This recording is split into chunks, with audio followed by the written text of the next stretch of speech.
Hello प्यारे बच्चों और साथियों, आप सभी का स्वागत है अपने YouTube चैनल एनएमएस अड्डा पे। आज के इस वीडियो में हम करने वाले हैं सोशल साइंस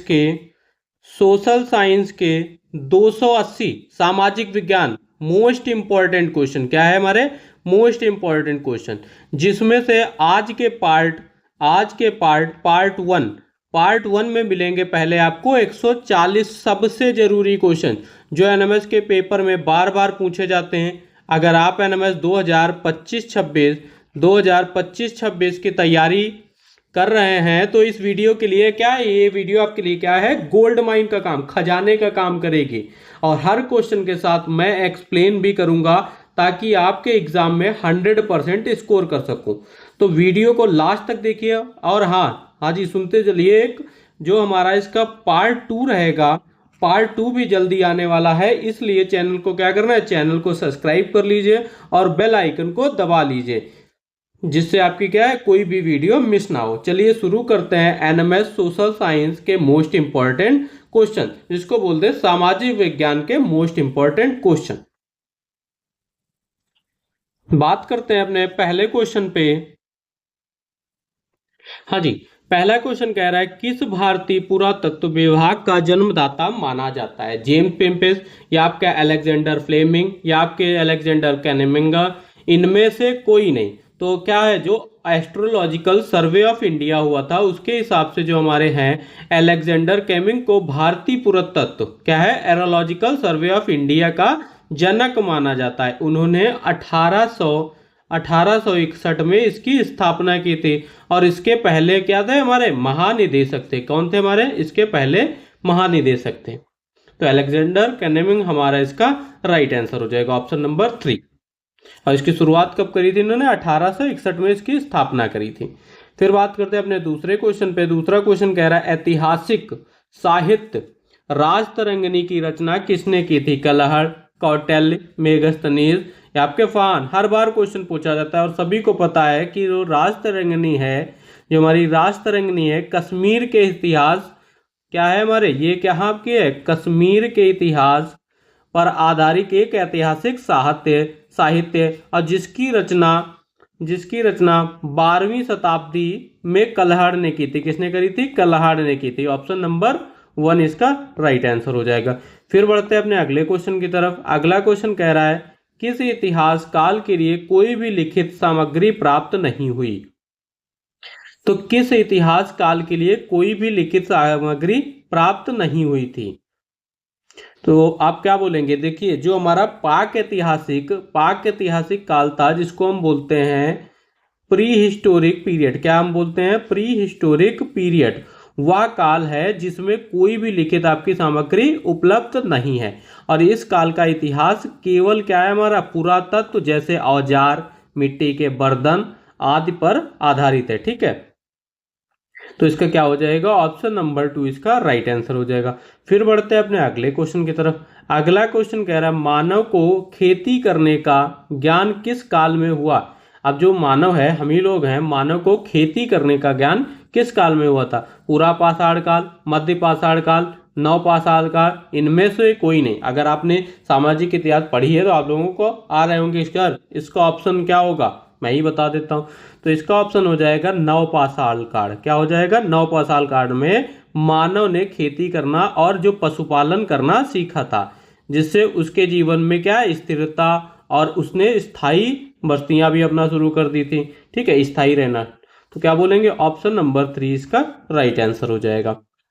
फिर बढ़ते हैं अपने अगले क्वेश्चन की तरफ। अगला क्वेश्चन कह रहा है हमारा अशोक का रुम्बनेद अभिलेख, ठीक है, अभिलेख कहाँ से प्राप्त हुआ? इलाहाबाद, कौशाम्बी, सारनाथ, या लुम्बिनी।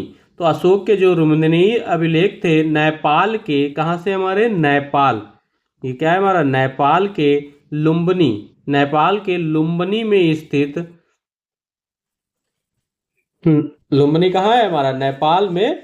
ठीक है, नेपाल के लुम्बिनी में स्थित। और यह अभिलेख इस बात की पुष्टि करते हैं कि लुम्बिनी ही गौतम बुद्ध का जन्म स्थान था। किसका स्थान था? लुम्बिनी ही गौतम बुद्ध का जन्म स्थान था। तो क्या हो जाएगा? ऑप्शन नंबर 4 इसका राइट आंसर हो जाएगा।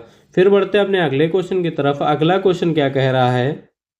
ठीक है, छोटा कर लूँ यार, थोड़ा बड़ा। ठीक है। कह रहा है धौलावीरा, धौलावीरा नामक हड़प्पा सभ्यता का स्थल कहाँ स्थित है? राजस्थान, गुजरात, महाराष्ट्र या लाहौर? तो जो धौलावीरा हड़प्पा सभ्यता का एक प्रमुख क्या है, स्थल है हमारा, और जो कि क्या है, गुजरात के कच्छ जिले में स्थित है। कहाँ स्थित है? गुजरात के कच्छ जिले में स्थित है। और इसका क्या है, इसकी प्रबंधन जो प्रणाली है हमारी, तीनों भागों में विभाजित शहरों में क्या है, प्रसिद्ध है। तो क्या हो जाएगा, ऑप्शन नंबर 2 हमारा इसका राइट आंसर हो जाएगा। फिर बढ़ते हैं अपने अगले क्वेश्चन की तरफ। अगला क्वेश्चन कह रहा है लाख बख्श के नाम से कौन जान जाता है, कौन जाना जाता है? ठीक है, लाख बख्श के नाम से कौन जाना जाता है? इल्तुतमिश, महमूद गजनवी, या कुतुबुद्दीन ऐबक, या आपके बलबन? तो आप क्या बोलोगे? जो कुतुबुद्दीन ऐबक हैं, कुतुबुद्दीन ऐबक को, कुतुबुद्दीन ऐबक को क्या किया गया था? उनकी दानशीलता, ये क्या थे भाई, दानी थे। ये क्या थे? कुतुबुद्दीन ऐबक अपनी दानशीलता के कारण लाख बख्श। अब लाख बख्श का मतलब क्या होता है? लाखों का दान देने वाला। आप तो 1 रुपया भी दान देते हो, बोलते हो यार रे मैंने 1 रुपए का दान दिया था, 1 रुपए की तुमको टॉफी खिलाई थी तो मेरे को भी 1 रुपए की टॉफी खिलाओ।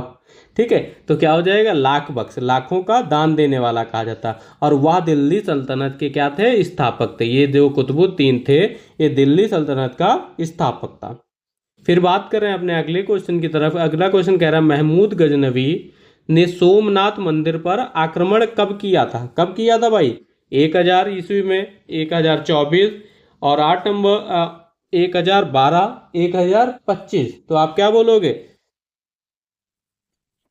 तो ऑप्शन क्या आएगा आपका? जो हमारे महमूद गजनवी थे, उन्होंने सोमनाथ मंदिर पर आक्रमण सन 1025 ईस्वी में किया था, और यह उनका 17वां आक्रमण था। कौन सा था हमारा? 17वां आक्रमण था।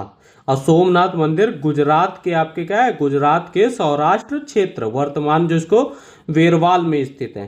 ठीक है, और मंदिर उस समय आपका अत्यंत समृद्ध और प्रसिद्ध था, जहां सोने चांदी के बहुत भंडार थे। और महमूद गजनवी ने क्या करा था? महमूद गजनवी ने मंदिर को, की मूर्ति को तोड़ दिया था और वहां से बहुत सारा धन लूट लिया था। फिर बात करते हैं अपने अगले क्वेश्चन की तरफ। अगला क्वेश्चन कह रहा है सल्तनत काल के गांव में, गांव के समूहों को क्या कहते थे? जो सल्तनत काल के गांव में थे, उन्हें समूहों को क्या कहते? ठीक है, तो आप क्या बोलोगे? सिख, इक्का, तहसील, परगना? तो सभी को पता है सल्तनत काल के गांव के समूह को जो बोलते थे, परगना बोलते थे, परगना कहा जाता था। और यह हमारा क्या, एक फ्रांसीसिक इकाई थी जिसमें कई गांव शामिल होते हैं। तो क्या हो जाएगा? ऑप्शन नंबर 4 इसका राइट आंसर हो जाएगा। हर बार क्वेश्चन पूछा जाता है आपका। फिर बात कर रहे हैं अपने अगले क्वेश्चन की तरफ। अगला क्वेश्चन हमारा कह रहा है प्रसिद्ध सूफी संत ख्वाजा मोइनुद्दीन चिश्ती का संबंध कहां से है? पंजाब, दिल्ली, आगरा, अजमेर? तो आप क्या बोलोगे? जो हमारे प्रसिद्ध कौन है, सूफी संत ख्वाजा मोइनुद्दीन चिश्ती, ठीक है, इनका संबंध आपका अजमेर राजस्थान से, कहां से? अजमेर राजस्थान से है। और उनकी दरगाह अजमेर शरीफ के नाम से जानी जाती है, जो कि आपका क्या है, एक महत्वपूर्ण स्थल है। तो क्या हो जाएगा? ऑप्शन नंबर 4 हमारा इसका राइट आंसर हो जाएगा। फिर बात करते हैं अपने अगले क्वेश्चन की तरफ। 11 नंबर क्वेश्चन कह रहा है अमेरिका की खोज करने वाले यात्री कोलंबस कहाँ के निवासी थे?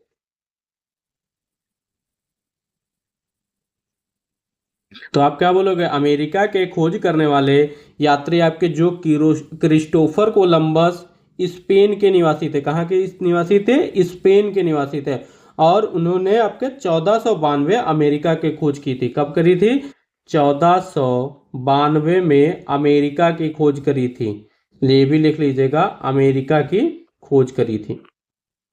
ठीक है, फिर बढ़ते हैं अपने अगले क्वेश्चन की तरफ। अगला क्वेश्चन हमारा कह रहा है, ठीक है, अगला क्वेश्चन हमारा कह रहा है पुर्तगाली व्यापारियों ने भारत में अपनी कोठी कहाँ बनाई? आगरा, कोचीन, सूरत या गोवा? तो आप क्या बोलेंगे? जो हमारे पुर्तगाली व्यापारी थे, उन्होंने भारत में अपनी पहली जो व्यापारिक कोठी थी 1503, क्या हमारी 1503 ईस्वी में कोचीन, जिसको इस कोचीन क्या है, कोचीन, और इस समय कोची में स्थापित की। ठीक है, इस समय कोची के नाम से जानते हैं। फिर बात करते हैं अपने अगले क्वेश्चन की तरफ। अगला क्वेश्चन कह रहा है सेंट जॉर्ज फोर्ट कहाँ स्थित है? कोलकाता, मद्रास, मुंबई, गोवा। तो आप क्या बोलोगे, जो हमारा सेंट जॉर्ज फोर्ट किला है जो मद्रास, ठीक है, मद्रास में स्थित है। कहाँ स्थित है? मद्रास में स्थित है। ठीक है, मद्रास में स्थित है। और इस समय क्या वर्तमान में उसको क्या बोलते हैं? चेन्नई बोलते हैं। ठीक है, वर्तमान में चेन्नई। और इसका निर्माण 1644 में ब्रिटिश ईस्ट इंडिया कंपनी द्वारा किया गया था। कब करा गया था? 1644 में ब्रिटिश ईस्ट इंडिया कंपनी द्वारा किया गया था। फिर बढ़ते हैं अपने अगले क्वेश्चन की तरफ। अगला क्वेश्चन कह रहा है 9 फरवरी 1757 ईस्वी को आलमगीर, ठीक है, आलमगीर नहीं, अलीनगर की संधि किसके किसके बीच हुई थी? तो आप क्या बोलोगे? देखिए, जो अलीनगर की संधि हुई थी 9 फरवरी को, ये हमारी हुई थी बंगाल के नवाब। और बंगाल के नवाब कौन थे? बंगाल के नवाब थे हमारे सिराजुद्दौला दौला और अंग्रेजों के बीच हुई। तो क्या हो जाएगा? ऑप्शन नंबर 4 हमारा इसका राइट आंसर हो जाएगा। आई होप सभी को क्लियर होगा, एक्सप्लेनेशन भी अच्छा लग रहा होगा। अगर कोई भी डाउट हो तो आप कमेंट बॉक्स में बता दीजिएगा, मैं अपनी नेक्स्ट वीडियो में सही कर लूंगा। ठीक है, लाइक तो है नहीं हमारी। फिर बात कर रहे हैं अपने अगले क्वेश्चन की तरफ। कह रहा है कौन सा ग्रह सूर्य की परिक्रमा घड़ी की सुई दिशा क्लॉकवाइज में लगाता है? घड़ी की सुई क्या होती है हमारी? क्लॉकवाइज। जो घड़ी होती है वो दो टाइप में होती है, अगर इधर चलती है तो क्लॉकवाइज, अगर उल्टा चलती है तो ये हमारी क्या होती है? Anti clockwise. तो करता है शुक्र, मंगल, अरुण, या आपका 1 या 3। 1 में शुक्र है और 3 में अरुण है। तो आप लोग तो दूर से ही पकड़ते हो, तो क्या होता है हमारा जो शुक्र होता है और अरुण होता है, दोनों ही ग्रह सूर्य की क्या करते हैं? परिक्रमा आपकी घड़ी की सुई, जिसको बोलते हैं दक्षिणावर्त में करते हैं। तो क्या हो जाएगा इसका? ऑप्शन नंबर 4 इसका राइट आंसर हो जाएगा। फिर बढ़ते हैं अपने अगले क्वेश्चन की तरफ। अगला क्वेश्चन कह रहा है हमारा सबसे अधिक परिभ्रमण काल किस ग्रह का है? बुध, वरुण, पृथ्वी या मंगल? तो देखिए, अब परिभ्रमण काल, देखिए जो सूर्य से सबसे दूर होने का कारण क्या है? सबसे दूर होने का कारण आपका क्या है? नेपच्यून का है। और नेपच्यून का परिभ्रमण काल क्या होता है? सबसे पहले ये समझिए। देखिए, सूर्य के चारों ओर एक चक्कर पूरा करने में लगने वाला समय, ठीक है, और सौरमंडल के सभी ग्रहों से सबसे अधिक। तो ये कौन सा हो जाएगा हमारा? किसका सबसे अधिक परिभ्रमण काल किस ग्रह का है? तो आप क्या बोलोगे? वरुण का। किसका है? वरुण का। ऑप्शन नंबर 2 इसका राइट आंसर हो जाएगा। ठीक है, फिर बात करते हैं अपने अगले क्वेश्चन की तरफ। अगला क्वेश्चन कह रहा है चंद्रमा पर पहुंचने वाला प्रथम अंतरिक्ष यान क्या है? अब ये देखिए, पिछली बार भी क्वेश्चन पूछा गया था। अब ये पूछा गया चंद्रमा पर पहुंचने वाला प्रथम अंतरिक्ष यान था। तो देखिए, अपोलो जो 11 है, अपोलो 11 वह अंतरिक्ष यान है जो 20 जुलाई, जो आपका 20 जुलाई 1969 को चंद्रमा पर उतरा था। कब उतरा था? 20 जुलाई 1969 को, अपोलो 11। फिर बढ़ते हैं अपने अगले क्वेश्चन की तरफ। अगला क्वेश्चन कह रहा है हिमालय किस प्रकार का पर्वत है? ब्रह्म पर्वत, वलित पर्वत, ज्वालामुखी पर्वत, इनमें से कोई नहीं। तो आप क्या बोलोगे? जो हिमालय क्या है? हिमालय हमारा एक वलित पर्वत है। वलित जिसको बोलते हैं फोल्ड माउंटेन, ठीक है, और जिसका निर्माण 2 महाद्वीप प्लेटों के टकराने से हुआ है। तो क्या हो जाएगा? ये वलित पर्वत। ऑप्शन नंबर 2 इसका राइट आंसर हो जाएगा। फिर बढ़ते हैं अपने अगले क्वेश्चन की तरफ। अगला क्वेश्चन कह रहा है कौन सी नदी भ्रंश नदी का उदाहरण है? नर्मदा, गंगा, यमुना, गोदावरी। तो आप क्या बोलोगे? जो हमारी नर्मदा नदी है, नर्मदा नदी एक भ्रंश नदी है। अब भ्रंश नदी को क्या बोलते हैं? Rift valley. क्या बोलते हैं? Rift valley. ठीक है, अगर इंग्लिश में कोई है तो क्या बोलेंगे? रिफ्ट वैली से होकर बहती है, और जो हमारी क्या है? विंध्य और सतपुड़ा पर्वत मालाओं के बीच स्थित है। ठीक है, फिर बात कर रहे हैं अपने अगले क्वेश्चन की तरफ। अगला क्वेश्चन कह रहा है पृथ्वी को किस परत को सीमा, SIMA सीमा भी कहते हैं? क्रोड या भूपट्टी, आपका मेटल, या इनमें से कोई नहीं। तो हमारा जो मेटल होता है, जो हमारा मेंटल होता है, ठीक है, मेंटल वो वाला नहीं, मेंटल की ऊपरी सतह को सीमा कहा जाता है। ठीक है, और जो सिलिका, जो आपका सिलिका होता है SI, और मैग्नीशियम लिख देता हूँ, जो आपका सिलिका होता है SI और मैग्नीशियम Ma मैग्नीशियम से बनी होती हैं। फिर बढ़ रहे हैं अपने अगले क्वेश्चन की तरफ। अगला क्वेश्चन कह रहा है निम्नलिखित में से जीवाश्म ईंधन नहीं है। तो जीवाश्म तो पता ही होगा ना सभी को। जीवाश्म ईंधन क्या होता है? जो लाखों वर्षों से मृत जीवों से बनते हैं। आपका जैसे कोयला हो गया, पेट्रोल हो गया, ठीक है, कोयला हो गया, आपका पेट्रोल हो गया और प्राकृतिक गैस हो गया, ये सभी क्या है? हमारे जीवाश्म ईंधन है। जबकि लकड़ी क्या है? एक हमारी बायोमास की ईंधन है। तो आप क्या बोलोगे? जीवाश्म ईंधन नहीं है। तो क्या हो जाएगा? ऑप्शन नंबर 2 इसका राइट आंसर हो जाएगा। कितना गिचपिच कर दिया है भाई, ये समझ लेना। ठीक है, भारत सरकार के अधीन शिक्षा मंत्रालय की स्थापना हुई कब हुई? 1944, 1947, 1950, 1985 या आपका 1975। तो क्या बोलोगे? जो हमारी देखिए भारत सरकार के अधीन जो हमारे मानव संस्थान विकास मंत्रालय है, जिसको बोलते हैं ministry of human resource development, की स्थापना हुई थी हमारी 1985 ईस्वी में हुई थी, और जिससे 2020 में शिक्षा मंत्रालय मिनिस्ट्री ऑफ एजुकेशन का नाम दिया गया। क्या वो दिया गया? मिनिस्ट्री ऑफ एजुकेशन, शिक्षा मंत्रालय। और कब दिया गया था? ये 2020 में। क्लियर है? फिर बढ़ते हैं अपने अगले क्वेश्चन की तरफ।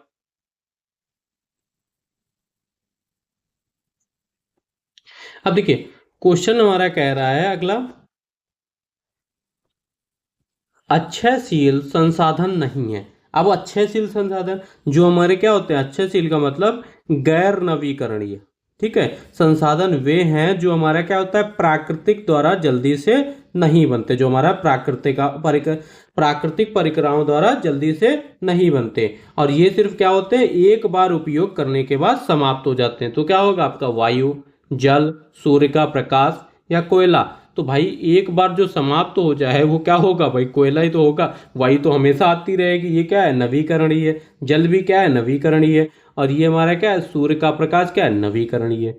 ठीक है, तो बात करते हैं अपने अगले क्वेश्चन की तरफ। कह रहा है खाद्यान्न फसल नहीं है, गन्ना, चावल, चना, ज्वार। तो देखिए खाद्यान्न फसलें वे होती हैं जिनका उपयोग भोजन के लिए किया जाता है। जिनका उपयोग क्या किया जाता है? भोजन के लिए किया जाता है। जैसे आपका चावल, चना, ज्वार, ये सब क्या है? ये सब हमारे खाद्यान्न की श्रेणी में आते हैं। और गन्ना, अब पूछा गया है आपके नहीं है, तो गन्ना जो होता है हमारा, गन्ना वो हमारा एक क्या होता है? नकदी फसल होता है, जिसका उपयोग क्या होता है? मुख्य रूप से आपका चीनी और गुड़ बनाने के लिए किया जाता है। ठीक है, तो बात करते हैं अपने अगले क्वेश्चन की तरफ। आई होप सभी को समझ में आ रहा होगा। गलत जोड़ा कौन सा है? अब गलत जोड़ा बताना, पर आपको सही पता होने चाहिए उसके लिए। जो हमारा विटीकल्चर होता है, विटीकल्चर क्या होता है? अंगूर उत्पादन के लिए होता है, बिल्कुल सही है। पीसीकल्चर, पीसीकल्चर क्या होता है? अब यहाँ पे लिखा है पीसीकल्चर में रेशम उत्पादन, जबकि भाई रेशम उत्पादन ना, जो पीसीकल्चर होता है, पीसीकल्चर हमारा क्या होता है? पीसीकल्चर का संबंध हमारा मछली पालन से होता है। क्या होता है? मछली पालन से। ठीक है, मछली पालन से। और ये तो आपका रेशम उत्पादन आपका सेरीकल्चर में आ जाता है। ठीक है, और एपी कल्चर, एपी कल्चर सभी को पता है कि मधुमक्खी पालन, ये भी सही दिया गया। फूलों की खेती, फ्लोरिकल्चर, फूलों की खेती, तो गलत कौन सा दिया गया था? PC culture. तो क्या हो जाएगा? ऑप्शन नंबर 2 हमारा इसका राइट आंसर हो जाएगा।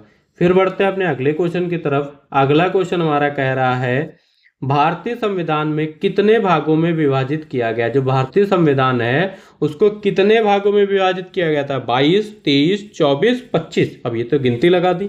तो हमें पता है जो हमारा मूल्य भारतीय संविधान था उसको 22 भागों में विभाजित किया गया था। हालांकि उसके बाद संशोधन के माध्यम से कुछ नए भाग भी जुड़े हैं, ठीक है, नए भाग, लेकिन जो हमारा क्या है, मेन हमारा कितना है? 22। वैसे आप क्या उप भागों को शामिल कर लिया जाए तो टोटल 25 होंगे, पर आपको आंसर क्या टिक करना है? 22। फिर बढ़ते हैं अपने अगले क्वेश्चन की तरफ। अगला क्वेश्चन कह रहा है संविधान के भाग 1, अब क्या कह रहा है? भाग 1 में, सिंपल सा समझिए पूरा क्वेश्चन। भाग 1 में किसका वर्णन किया गया है? संघ और उसके राज्य क्षेत्र, राज्य के नीति निर्देशक तत्व, नागरिकता, मूल अधिकार। तो आप क्या बोलोगे?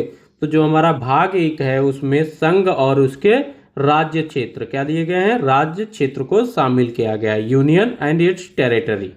और इस अनुच्छेद क्या है? 1 से 4 तक शामिल है। फिर बढ़ रहे हैं अपने अगले क्वेश्चन की तरफ। अगला क्वेश्चन कह रहा है भारतीय संविधान के भाग 1 में कितने अनुच्छेद हैं? अभी ऊपर बताया कितने हैं हमारे, 4 अनुच्छेद है। एक से कुल 4 हैं। तो आप क्या बोलोगे, अनुच्छेद 1 से 4 तक है। अगला क्वेश्चन हमारा कह रहा है अनुच्छेद 1 भाग को कैसे परिभाषित करता है? अभी ऊपर पढ़ के आए हैं हम लोग। तो क्या करता है, एक राज्य, एक केंद्र शासित प्रदेश, राज्यों का संघ या एक संघ। जो हमारा भारतीय संविधान का अनुच्छेद 1 कहता है कि भारत अर्थात इंडिया राज्यों का एक संघ है। India that is Bharat shall be a union of state. तो क्या हो जाएगा, ऑप्शन नंबर 3। अब 30 नंबर क्वेश्चन हमारा कह रहा है जो नए नए राज्यों का गठन, आप सिंपल सा इतना पढ़िए, नए राज्यों का गठन किस अनुच्छेद के अंतर्गत किया जाता है? आपको पता होना चाहिए सारे अनुच्छेदों का। तो हमें पता है, देखिए, नए राज्यों के गठन और सीमाओं में परिवर्तन क्या किया जाता है, संविधान के अनुच्छेद 3 में दिया गया है, किया गया है। ठीक है, अनुच्छेद 3 में किया गया। तो ऑप्शन नंबर 3 हमारा इसका राइट आंसर हो जाएगा। फिर बढ़ रहे हैं अपने अगले क्वेश्चन की तरफ। अगला क्वेश्चन कह रहा है अनुच्छेद 2 किससे संबंधित है? न राज्यों का गठन, नए राज्यों का प्रवेश, राज्यों के क्षेत्रों में परिवर्तन या उपयुक्त सभी। तो जो अनुच्छेद 2 है, अनुच्छेद 2 हमारा नए राज्यों में प्रवेश या आपका स्थापना से संबंधित है, या संसद को भारत संघ के नए राज्यों को शामिल करने की क्या करता है, शक्ति देता है। तो क्या हो जाएगा, ऑप्शन नंबर 2 इसका राइट आंसर हो जाएगा। फिर बढ़ते हैं अपने अगले क्वेश्चन की तरफ। अगला क्वेश्चन कह रहा है किस राज्य के क्षेत्रफल को बढ़ाना या कम करना संविधान के किस अनुच्छेद के अंतर्गत किया जाता है? अब क्या करना है, जो क्षेत्रफल को बढ़ाना या कम करना किस अनुच्छेद के अंतर्गत किया जाता है? तो देखिए, भारतीय संविधान का जो अनुच्छेद 3 है, ठीक है, उसमें संसद को किसी राज्य के क्षेत्रफल को बढ़ाने, घटाने या उसकी सीमाओं में परिवर्तन करने का अधिकार देती है। क्या देती है, अधिकार देती है। तो ऑप्शन नंबर 3 इसका हमारा राइट आंसर हो जाएगा।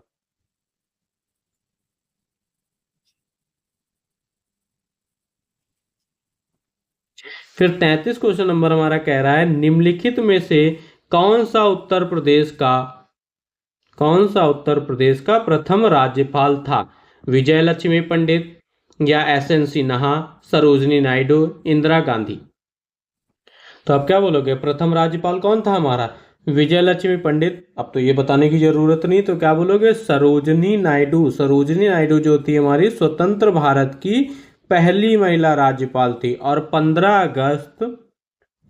अगस्त 1947 से ये कब तक, 2 मार्च आपका 1949 तक उत्तर प्रदेश की राज्यपाल रही थी। कब तक रही थी, 1949 तक। ठीक है। फिर अगला क्वेश्चन हमारा कह रहा है भारत के संविधान का स्वरूप क्या कहेंगे? पूर्ण रूप से संगठनात्मक, पूर्ण रूप से एकात्मक, न संगठनात्मक, न एकात्मक, संगठनात्मक एवं एकात्मक दोनों ही। तो आपका जो भारतीय संविधान है उसका स्वरूप आपका संगठनात्मक और एकात्मक दोनों ही है। क्या है, दोनों का मिश्रण है। तो क्या हो जाएगा, ऑप्शन नंबर 4।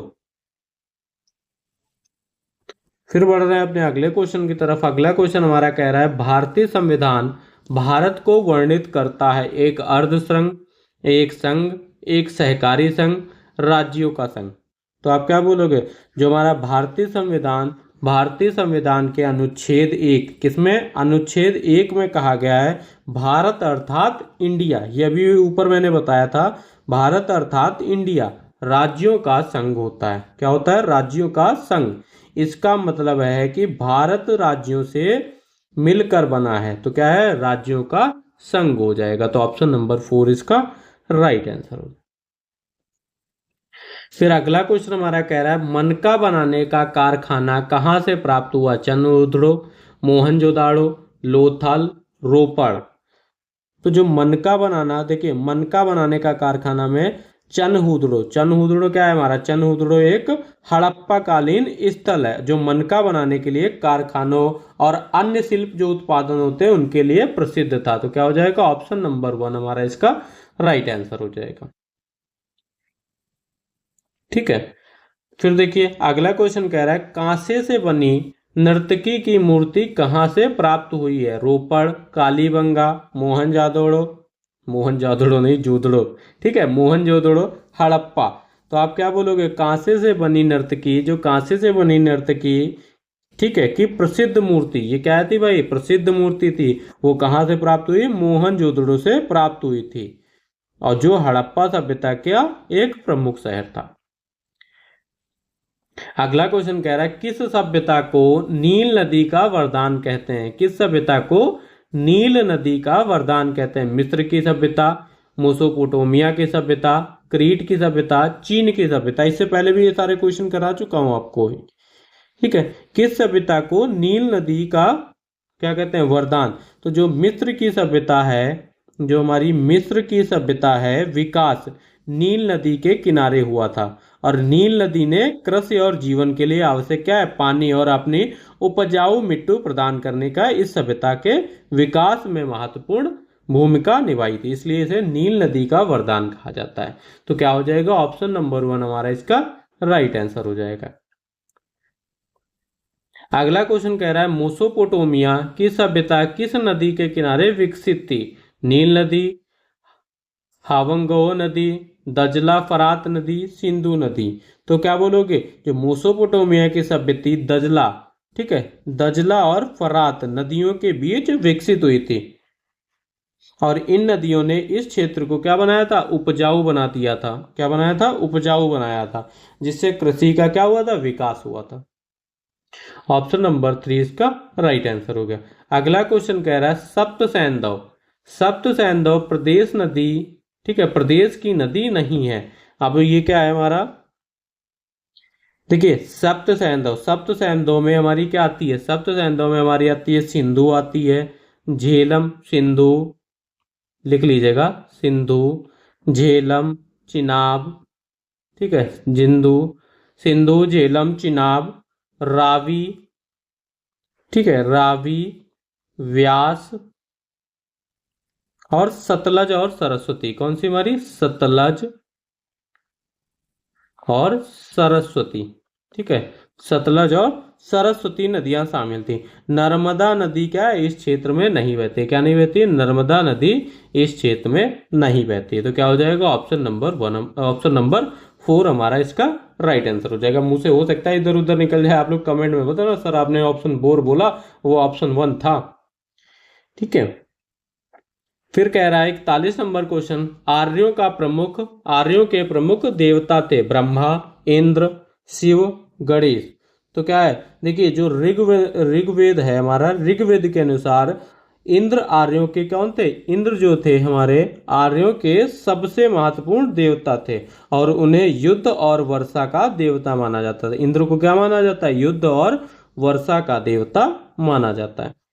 फिर 42 नंबर क्वेश्चन हमारा कह रहा है, खिसको मत भाई, बच्चों को पढ़ने दो।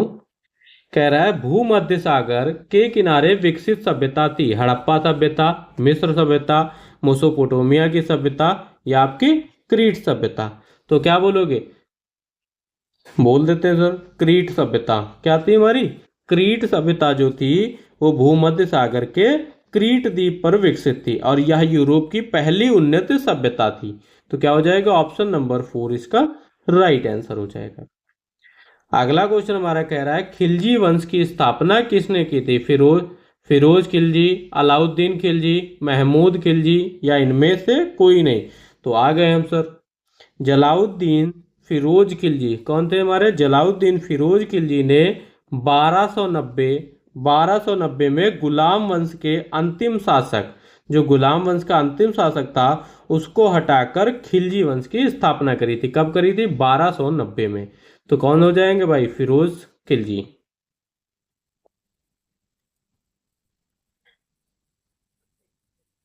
अगला क्वेश्चन क्या कह रहा है? अगला क्वेश्चन तो बहुत बड़ा है भाई।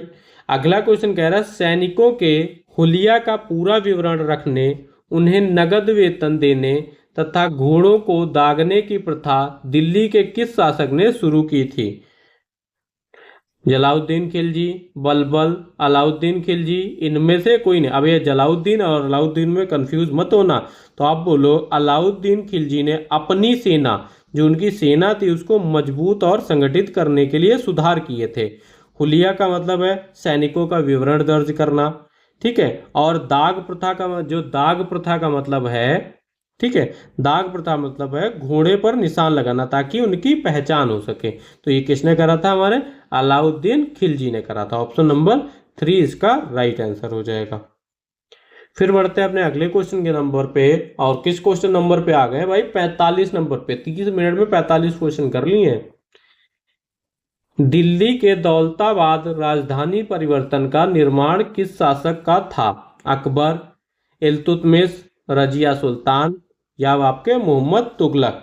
तो जो हमारे मोहम्मद बिन तुगलक थे, मोहम्मद बिन तुगलक थे, इन्होंने 1327 ईस्वी में अपनी राजधानी दिल्ली, जो इनकी राजधानी थी, अपनी राजधानी दिल्ली से दौलताबाद, क्या करा था? दिल्ली से दौलताबाद, ठीक है, दौलताबाद को महाराष्ट्र स्थानांतरित करने का निर्णय लिया था। हालांकि बाद में इसे वापस दिल्ली ले जाया गया था, ठीक है, इस समय दिल्ली ही बोलते हैं।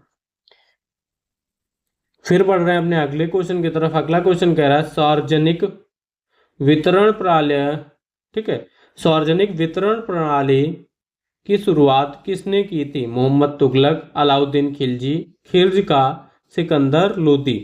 तो आप क्या बोलोगे? जो हमारे अलाउद्दीन खिलजी थे, अलाउद्दीन खिलजी ने कीमतों को क्या करा था? कीमतों पे नियंत्रण करने और जनता को उचित मूल्य पर अनाज उपलब्ध कराने के लिए सार्वजनिक वितरण प्रणाली, जिसको बोलते हैं इंग्लिश में पब्लिक डिस्ट्रीब्यूशन सिस्टम, की शुरुआत करी थी। ठीक है भाई, अच्छा था। ऑप्शन नंबर क्या हो जाएगा हमारा? 2 इसका राइट आंसर हो जाएगा। फिर बोला गया मोहम्मद तुगलक के समय भारत आने वाला यात्री जो इब्न बतूता, जिसे अपनी पुस्तक रेहला में अपनी भात्रा, ठीक है, भारत यात्रा का वर्णन किया, वह कहाँ से कहाँ का रहने वाला था? अमेरिका, पुर्तगाल, ठीक है, पुर्तगाल। अगला ऑप्शन भाई आ जाओ, मोरस्को, काबुल। तो अब क्या बोलोगे? वो कहाँ का रहने वाला था? मोरस्को का, ठीक है, मोरक्को, ठीक है, मोरस्को नहीं, मोरक्को। ऑप्शन नंबर 3 इसका राइट आंसर हो जाएगा। अब देखिए, क्वेश्चन हमारा कह रहा है 48 नंबर, जौनपुर शहर की स्थापना किसने की थी?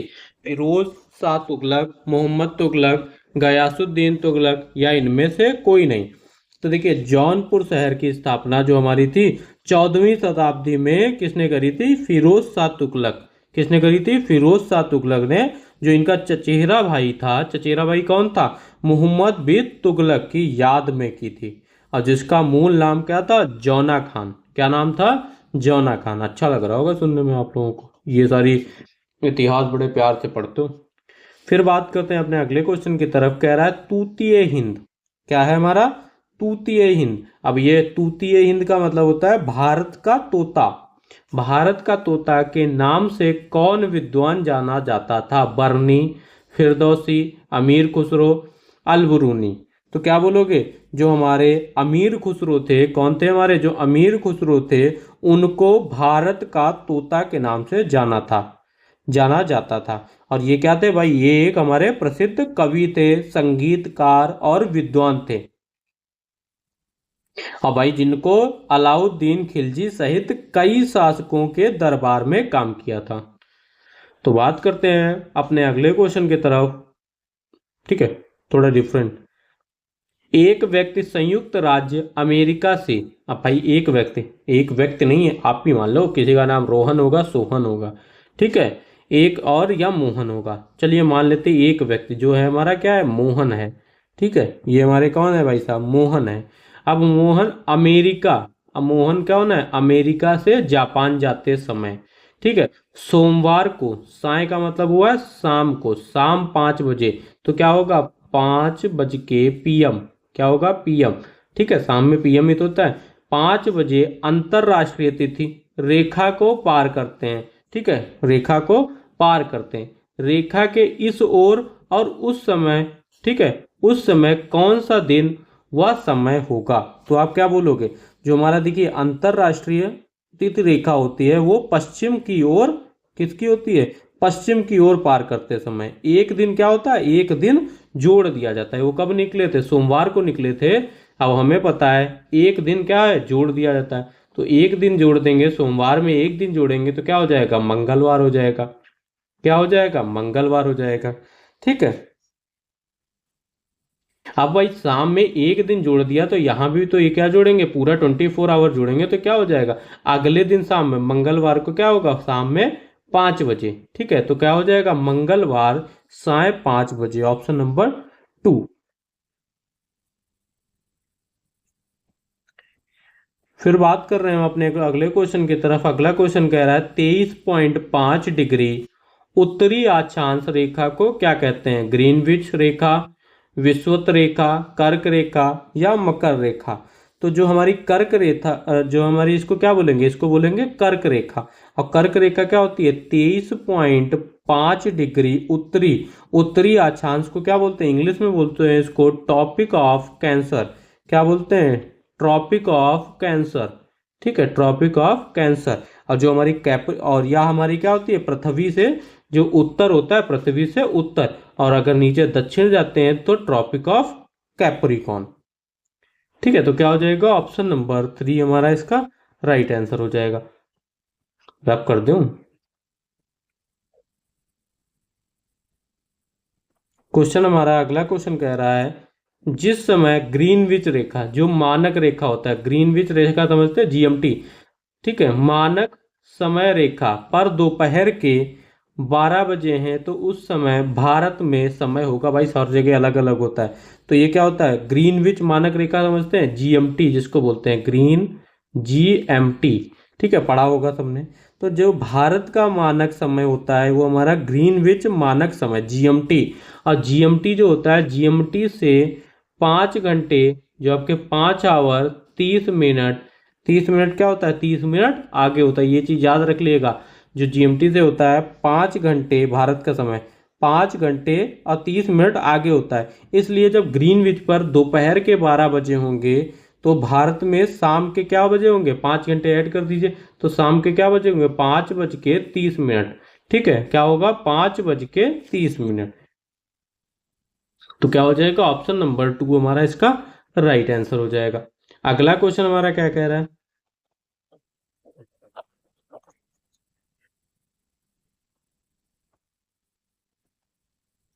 पृथ्वी को अपनी दूरी पर 1 डिग्री घूमने में कितना समय लगता है? 4 मिनट, 5 मिनट, 1 मिनट, 10 मिनट। ये तो रट ही लेना चाहिए आप लोगों को। देखिए, जो पृथ्वी होती है, जो हमारी पृथ्वी है, ठीक है, पृथ्वी है, पृथ्वी 360 डिग्री घूमने में, ये जो 360 डिग्री है, 360 डिग्री घूमने में कितना समय लगाती है? 24 घंटे। कितना? 24 आवर। ठीक है, 24 घंटे समय लेती है। तो 1 डिग्री घूमने में, 1 डिग्री घूमने में कितना समय लेगी? 24 बटे क्या हो जाएगा? 360। ठीक है, 360। अब 24 घंटे, इसमें कितने मिनट हो जाएंगे आपके? क्या हो जाएगा? 14:40। सॉल्व कर लिएगा। 360 कितना आएगा? 4 मिनट। कितना आएगा? 4 मिनट। ऑप्शन नंबर 1 इसका राइट आंसर हो जाएगा। फिर बात करते हैं अपने अगले क्वेश्चन की तरफ। अगला क्वेश्चन कह रहा है पृथ्वी पर दिन और रात कब बराबर होते हैं? तो देखिए, पृथ्वी पर दिन और रात हमारे 21 मार्च को भी बराबर होते हैं और 23 मार्च को भी बराबर होते हैं, क्योंकि इन जो तिथियों पर है सूर्य की जो किरणें हैं वो भूमध्य रेखा पर सीधी पड़ते हैं। ठीक है, तो तो क्या हो जाएगा? ऑप्शन नंबर 3 हमारा, 1 और 2 ये दोनों मिल रहे हैं ना, क्या हो जाएगा? ऑप्शन नंबर 3 हमारा इसका राइट आंसर हो जाएगा। फिर बढ़ते हैं अपने अगले क्वेश्चन की तरफ। अगला क्वेश्चन कह रहा है कर्क रेखा तथा मकर रेखा के बीच का क्षेत्र कहलाता है। तो क्या कह रहेगा? देखिए, जो कर्क रेखा होती है, यहाँ पे मैं इसको रफ कर दूं 1 मिनट। ठीक है, जो हमारी कर्क रेखा होती है ये होती है 23.5 डिग्री उत्तर। ठीक है, 23.5 डिग्री उत्तर। और जो हमारी मकर रेखा होती है ये होती है 23 डिग्री, 23 ठीक है 5 डिग्री। और ये आपकी क्या होती है? दक्षिण। ठीक है, ये आपकी दक्षिण के बीच का जो क्षेत्र होता है, ठीक है, जो बीच का क्षेत्र होता है उसको बोलते हैं आपका उष्णकटिबद्ध। क्या बोलते हैं? उष्णकटिबद्ध। इसको अंग्रेजी में बोलते हैं टॉरिड जोन। क्या बोलते हैं? Torrid zone. ठीक है, और क्योंकि ये क्या होती है हमारी, क्यों बोलते हैं इसको, क्योंकि यहाँ वर्ष भर सूर्य की किरणें क्या होती हैं, सीधी पड़ती हैं। तो क्या हो जाएगा इसका, ऑप्शन नंबर 1 हमारा इसका राइट आंसर हो जाएगा। तो आपको पीडीएफ से पढ़ने में आ जाएगा कि वीडियो से एक्सप्लेनेशन में मजा आता है, ये भी आप कमेंट बॉक्स करके बताइएगा, मेरे को अच्छा लगेगा।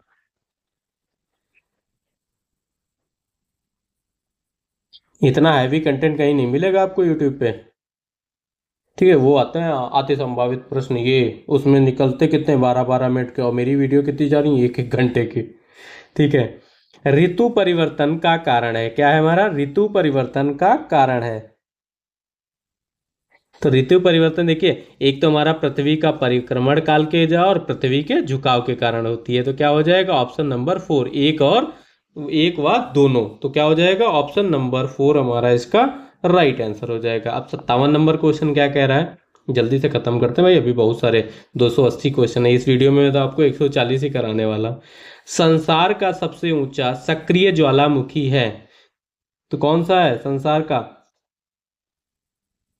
जो हमारा कैटोपैक्सी होता है, जो हमारा कैटोपैक्सी है, ठीक है, कैटोपैक्सी है, वो विश्व का सबसे ऊंचा सक्रिय ज्वालामुखी है। ठीक है, ऑप्शन नंबर 3। 58 नंबर क्वेश्चन हमारा कह रहा है पृथ्वी का अनाच्छंतन की क्रियाएं हैं, तो क्या होगी। अब ये देखिए अनाच्छंतन, डिनेशन क्या होता है, DENUDATION। ठीक है, आप लोगों के लिए हिंदी मीडियम में आना पड़ा है। ठीक है, डिनेशन के अपच्य आपके क्या होते हैं, वेदरिंग, अपरिवर्तन, ये क्या होती है अपच्य, अपवर्तन, निषेचन, ये क्या होती है, ये इनमें से सभी। ठीक है, अब अपच्य को क्या बोलते हैं बता दूं, ठीक है बता देता हूँ, ये होता है हमारा वेदरिंग, वेदर समझती हो ना। और अपवर्तन क्या होता है, ये होता है हमारा इरोजन, ये क्या होता है हमारा इरोजन। और निषेचन क्या होता है, निषेचन होता है डिपोजिशन। ठीक है, डिपोजिशन। अगला क्वेश्चन हमारा कह रहा है,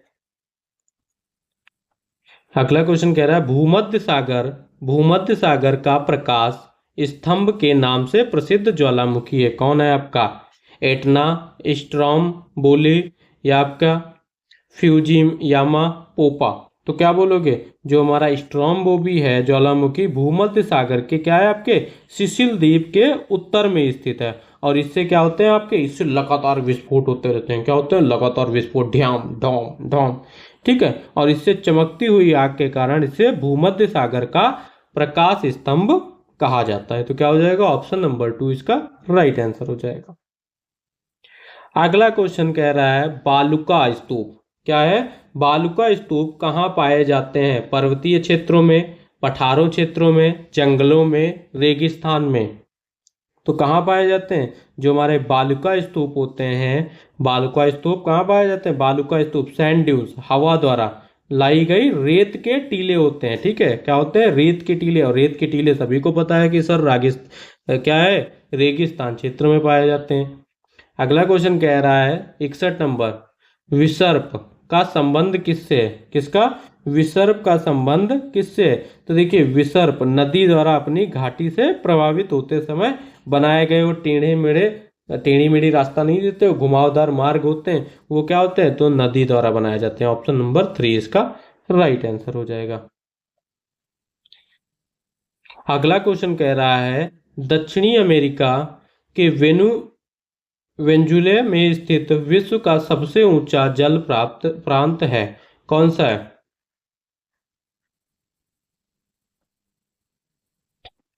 कहाँ स्थित है, एंजल फॉल्स में, कहाँ स्थित है, एंजल फॉल्स में। ऑप्शन 4 इसका राइट आंसर हो जाएगा। फिर बढ़ते हैं अपने अगले क्वेश्चन की तरफ।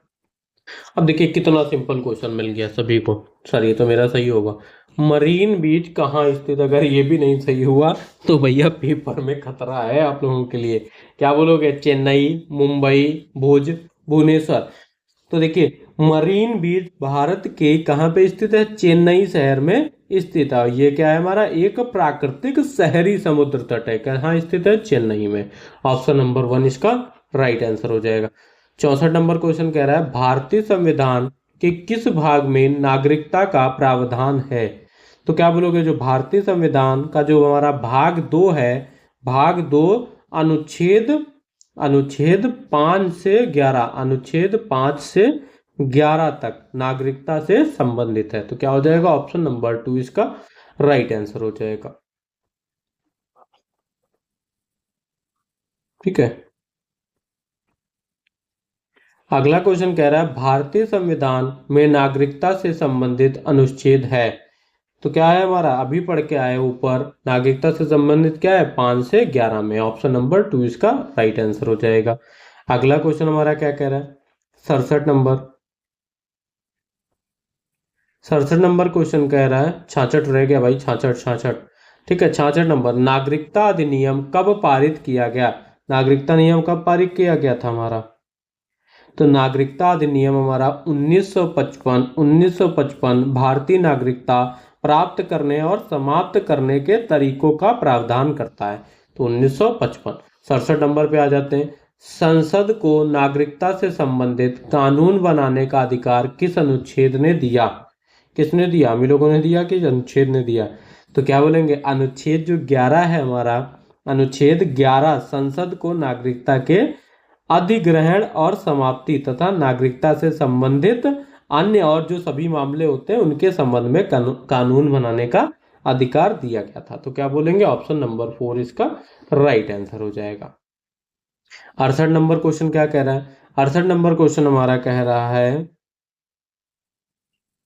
भारत के बाहर रहने वाली भारतीय मूल के व्यक्तियों की नागरिकता से संबंधित अधिकारों का उल्लेख किस अनुच्छेद में दिया गया है। अनुच्छेद 7, 8, 9, 10। तो सर हम आ गए अनुच्छेद जो 8 है हमारा, अनुच्छेद 8 है, भारत के बाहर जो रहने वाले भारतीय हैं उनके मूल और व्यक्तियों की नागरिकता से संबंधित अधिकारों का उल्लेख करता है। फिर हमारा आ जाता है 69 नंबर क्वेश्चन, कौन सा, 69 नंबर क्वेश्चन। ठीक है, 140 करने वाले हैं, आधे क्वेश्चन पे पहुंच रहे हैं और आधे क्वेश्चन में ही देखिए 50 मिनट हो गए हमारे।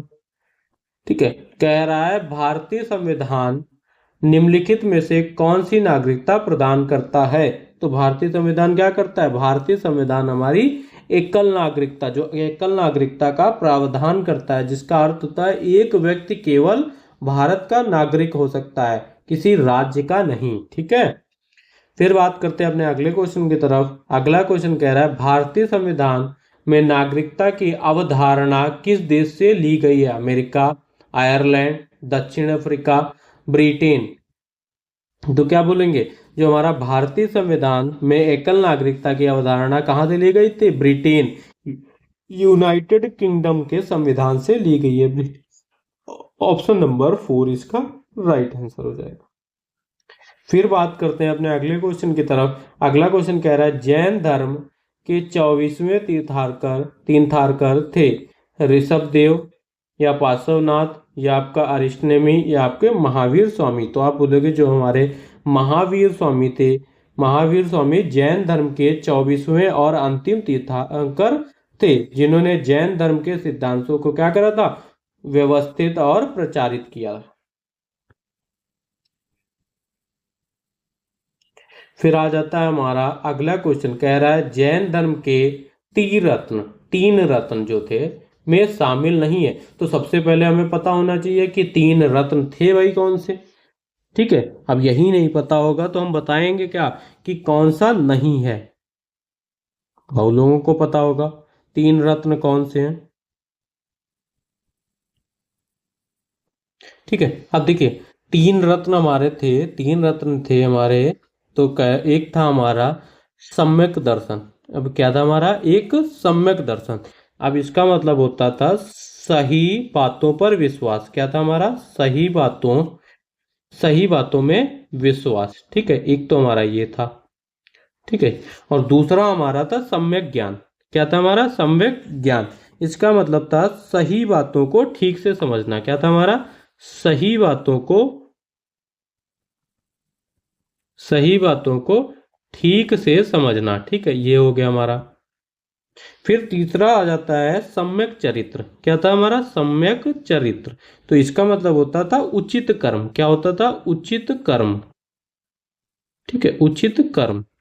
तो और फिर बचता है हमारा, भाई तीन तो हमें पता चल गया ना, त्रिरत्न शामिल था, अब सम्यक स्मृति बना ही था, तो इसमें क्या है, तो यही बचा, तो यही क्या हो जाएगा हमारा राइट आंसर हो जाएगा, शामिल नहीं है। ठीक है,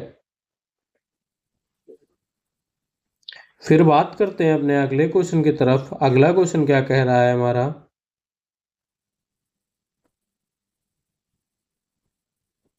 73 नंबर क्वेश्चन पे आ गए हैं। ठीक है, 73 नंबर क्वेश्चन हमारा कह रहा है महात्मा बुद्ध, ठीक है, महात्मा बुद्ध ने अपना पहला उपदेश किस स्थान पर दिया। बच्चे बच्चे को पता है, ज्ञान प्राप्त करने के बाद महात्मा बुद्ध ने अपना पहला उपदेश सारनाथ में कहाँ किया था, सारनाथ में अपने 5 शिष्यों को दिया था। कितने, 5 शिष्यों को दिया था सारनाथ में। अगला क्वेश्चन कह रहा है जैन धर्म के किस संप्रदाय के लोगों को निर्वस्त्र रहते हैं। तो कौन से रहते हैं, जो हमारे जैन धर्म के दिगंबर दिगंबर दिग दिगंबर, ठीक है, दिगंबर संप्रदाय के भिक्षु वस्त्र धारण नहीं करते हैं, जबकि जो हमारे श्वेतांबर होते हैं, ठीक है, ये लोग क्या है, भिक्षु वस्त्र धारण करते हैं। तो आपको आंसर हो जाएगा दिगंबर, ऑप्शन नंबर 4। फिर बात करते हैं अपने 75 नंबर क्वेश्चन की। 75 नंबर क्वेश्चन क्या कह रहा है,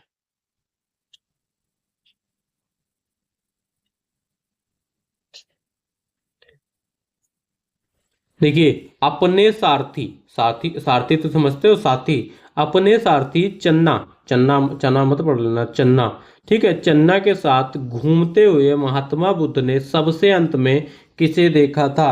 तो जो हमारे महात्मा बुद्ध थे, उन्होंने अपने सारथी चन्ना के 4 दृश्य देखे थे।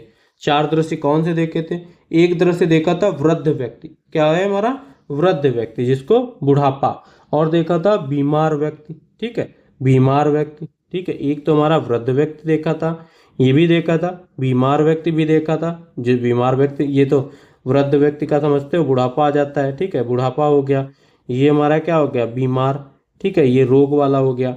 और मृत व्यक्ति, मृत व्यक्ति मृत्यु, और साधु क्या होता है हमारा सन्यासी। पर भाई बात तो ये है ना कि सबसे अंत में उन्होंने किसको देखा था, ये भी पूछ लिया जाएगा। तो इन चारों में सबसे जीवन और अरिष्टा के दुख के कारणों पर विचार करते प्रेरित किया था, सबसे अंत में उन्होंने साधु को देखा था, ठीक है, और उससे बोला था कि जिन्हें उन्होंने क्या कहा था, संन्यास ग्रहण करने की प्रेरणा दी थी।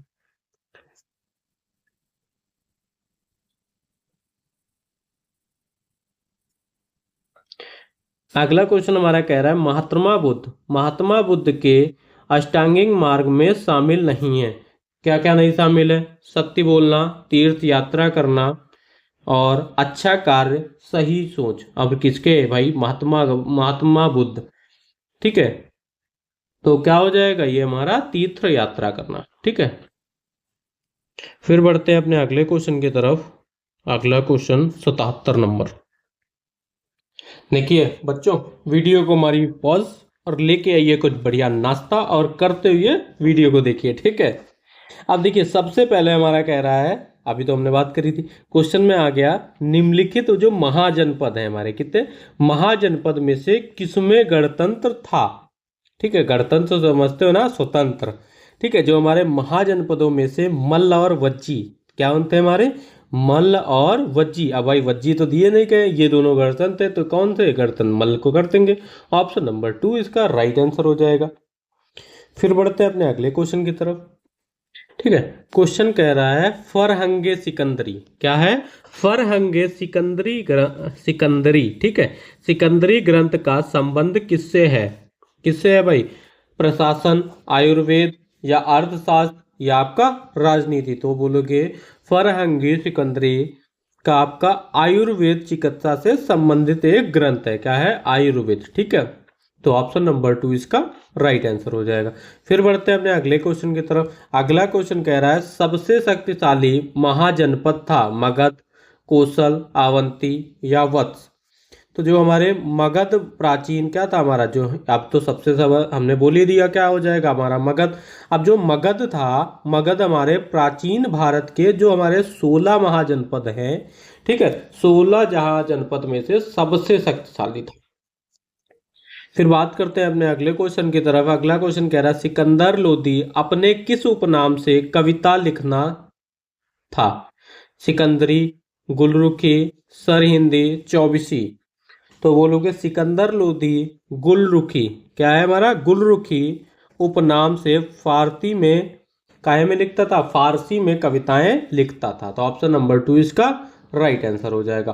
फिर बढ़ रहे हैं अपने अगले क्वेश्चन की तरफ। अगला क्वेश्चन कह रहा है सल्तनत काल में प्रांतों को क्या कहा जाता था, सिख, इक्का, विलायत, विकल्प 2 व 3 दोनों। तो आप क्या बोलोगे, बोलना क्या है सर, जहाँ पे विकल्प 2 और तीनों आ जाते हैं हम तो वहीं कर देते हैं। तो ठीक है, इक्का और विलायत, क्या है इसका, इक्का और विलायत, ऑप्शन नंबर 4 इसका राइट आंसर हो जाएगा। आधे बच्चे तो यहाँ आते इनमें से सभी या उपयुक्त में से सभी या इनमें से कोई नहीं, वही टिक करके आते हैं और सही भी हो जाते हैं। ठीक है, अगर आपको पढ़ लिया करिए क्वेश्चन। 82 नंबर क्वेश्चन हमारा कह रहा है खुमानरासो का उचित, ठीक है, खुमानरासो की रचना किसने की थी। तो क्या बोलोगे, खुमानरासो की रचना हमारे दलपति विजय ने की थी। किसने करी थी, दलपति विजय ने करी थी। ऑप्शन नंबर 2 इसका राइट आंसर हो जाएगा। 83 नंबर क्वेश्चन हमारा कह रहा है सल्तनत कालीन इतिहासकार बर्नी, जो हमारे बर्नी थे, बर्नी ने अपनी किस पुस्तक में चिकित्सकों और खगोल शास्त्रियों की एक लंबी तालिका प्रस्तुत करी थी। भाई कौन सी पुस्तक थी, तो बता दें। तो ये हमारी थी एक पुस्तक तारीख फिरोज शाही। कौन थी हमारी, तारीख फिरोज शाही में चिकित्सकों और खगोल शास्त्रियों की एक लंबी तालिका प्रस्तुत की गई थी। ऑप्शन नंबर 4 इसका राइट आंसर। अब बात कर रहे हैं अगले क्वेश्चन की। अगला क्वेश्चन कह रहा है सिकंदर लोदी द्वारा भूमि की नाप के लिए चलाए गए पैमाने गजे सिकंदरी, ठीक है, गज ए सिकंदरी की नाप क्या थी। तो क्या बोलोगे,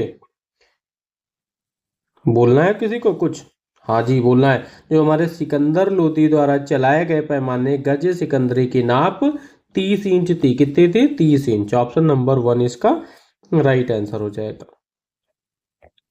बढ़ते हैं अपने अगले क्वेश्चन की तरफ। अगला क्वेश्चन कह रहा है मानचित्र पर मैदानों को किस रंग से दर्शाया जाता है, हरे, नीले, पीले, भूरे। तो क्या बोलोगे, जो हमारे देखिए जो हमारा मानचित्र होता है, मानचित्र पर मैदानों को हरे रंग में दर्शाया जाता है। किस में दर्शाया जाता है, हरे रंग पे। ऑप्शन नंबर 1 इसका राइट आंसर हो जाएगा। अब पूछ रहा है एटलस क्या है, बहुत लोगों को नहीं पता होगा, तो हमें तो पता है ना, हम तो बताएंगे आपको। एटलस वो होता है जो हमारे मानचित्रों, जो हमारे मानचित्र होते हैं उनका संग्रह, संग्रह को कहते हैं, और जो आपकी क्या है, एक पुस्तक के रूप में होता है। ठीक है, क्या होता है, एक पुस्तक के रूप में होता है। ऑप्शन नंबर 3 इसका राइट आंसर हो जाएगा। 87 नंबर क्वेश्चन हमारा क्या कह रहा है किस प्रकार के मानचित्र पर सड़क, क्या है, सड़क, वर्षा क्षेत्र, वन तथा उद्योगों को दर्शाया जाता है। भौतिक मानचित्र, थीमेटिक मानचित्र, भू राजस्व मानचित्र, राजनैतिक वन। तो आप क्या बोलोगे, जो थीमेटिक होते हैं, जो हमारे थीमेटिक मानचित्र होते हैं, किसी विशेष विषय जैसे आपकी सड़क हो गई, वर्षा हो गया, वन हो गया, या उद्योगों को दर्शाते हैं। तो ऑप्शन नंबर 2 हमारा इसका राइट आंसर हो जाएगा। बढ़ते हैं अपने अगले क्वेश्चन की तरफ। अगला क्वेश्चन हमारा कह रहा है विश्व की सबसे लंबी नदी है, बोलना ही नहीं पड़ेगा सर, जो हमारी नील नदी होती है, नील नदी विश्व की सबसे लंबी नदी होती है। सभी बच्चों का आंसर आ जाता है। फिर क्वेश्चन आया हमारा कौन सा देश 2 महाद्वीपों पर फैला हुआ है। तो कौन सा देश है हमारा, देखिए रूस है, क्या कौन सा है हमारा, बोल दिया हमने तो अब तो बताना पड़ेगा, ऑप्शन भी नहीं पढ़ सकता। देखिए रूस का एक हिस्सा यूरोप में है और दूसरा हिस्सा कहाँ है, एशिया में है। तो क्या हो जाएगा, ऑप्शन नंबर 3 इसका राइट आंसर हो जाएगा। फिर बात करते हैं 90 नंबर क्वेश्चन की। संसार का सबसे छोटा महाद्वीप है, यूरोप, एशिया, ऑस्ट्रेलिया, अफ्रीका। तो सबको पता है कि ऑस्ट्रेलिया हमारा क्या है, संसार का छोटा महाद्वीप, और सबसे बड़ा हमारा सभी को पता होगा एशिया। फिर बढ़ लेते हैं अपने अगले वाले क्वेश्चन पे। अगला क्वेश्चन तो बहुत बड़ा लिखा हुआ है, पर बढ़ना तो पड़ेगा ही भाई। ठीक है, तो बच्चों देखिए आज सोच रहे हैं सेंचुरी जल्दी पूरी कर दें।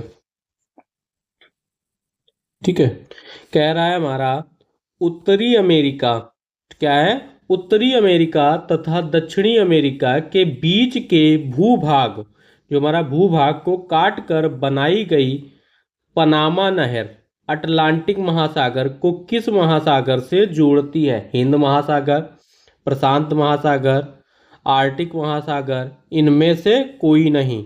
तो क्या बोलोगे? जो हमारी पनामा नहर है, कौन सी हमारी नहर है? पनामा नहर है। ये हमारी उत्तरी दक्षिणी, कौन सी? उत्तरी और दक्षिणी अमेरिका के बीच का जो भूभाग है बनाई गई है, ये क्या है हमारी नहर? अटलांटिक महासागर को प्रशांत महासागर में किसमें जोड़ती है? जो हमारा अटलांटिक महासागर को किस महासागर से जोड़ती है? तो ये जोड़ती है हमारी प्रशांत महासागर से जोड़ती है। ऑप्शन नंबर 2 इसका राइट आंसर हो जाएगा।